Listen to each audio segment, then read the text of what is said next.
চট্টগ্রাম বন্দরে নোঙর করা বাংলার জ্যোতি নামে একটি তেলবাহী জাহাজে বিস্ফোরণের পর অগ্নিকাণ্ডে 2 জনের মৃত্যু হয়েছে।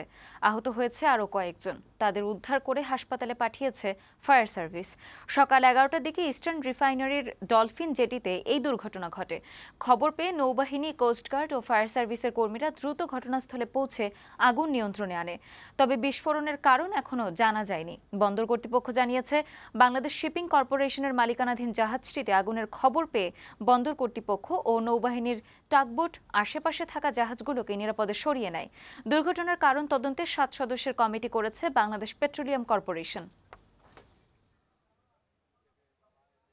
বাংলাদেশ কোস্টগার্ডের সমন্বিত প্রচেষ্টায় বাংলাদেশ যে শিপের আগুনটা নির্বাপন করা হয়, আমরা ইতিমধ্যে আমাদের 2টার ভিকটিম আমরা উদ্ধার করে অলরেডি রেখেছি। আমাদের অনুসন্ধান কার্যক্রম চলছে। অনুসন্ধান শেষে আমরা আপনাদেরকে সম্পূর্ণ রিপোর্ট দিতে পারবো।